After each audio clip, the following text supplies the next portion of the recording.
ED को 11 साल लगे चार्जशीट दाखिल करने में।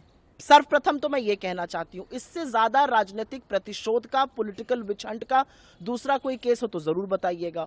और इस केस की असलियत यह है कि इस केस में सर्वप्रथम एक जांच आयोग गठित हुआ, उसको कोर्ट ने स्टे किया, फिर एक एफआईआर लॉन्च हुई, फिर एक एसआईटी खट्टर सरकार ने गठित करी। जब उसकी रिपोर्ट इनकंक्लूसिव आई तो एक पुनर्गठित करी गई एसआईटी, और उसके बाद भी इस मूल द प्रेडिकेट ऑफेंस में कुछ भी गलत नहीं पाया गया।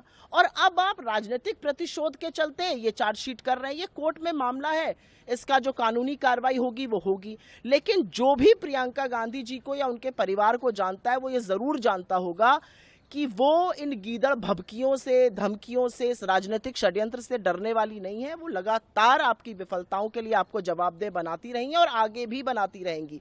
लेकिन मोदी सरकार जिस प्रतिशोध की राजनीति से ईडी, सीबीआई, इनकम टैक्स का इस्तेमाल कर रही है वो अब सर्वविदित है और पूरी दुनिया के सामने है।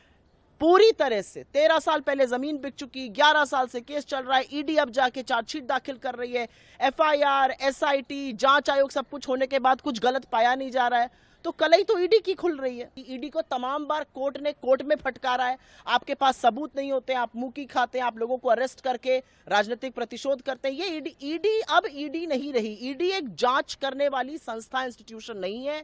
ईडी नरेंद्र मोदी जी का, अमित शाह जी का, बीजेपी की सरकार का सबसे ताकतवर हथियार है विपक्ष के खिलाफ। जब भी विपक्ष को प्रताड़ित करना है, परेशान करना है तो ईडी का इस्तेमाल करिए। अभी तक आप वो अपने राजनीतिक प्रतिविरोधियों के लिए करते थे, अब वो काम आप उनके परिवार के लिए कर रहे हैं। लेकिन ये सब लोग जो है ये निडर लोग हैं, ये आपकी बखिया अभी भी उधेड़ रहे हैं, आगे भी उधेड़ेंगे, ये आपकी नाकामियों को उजागर करेंगे।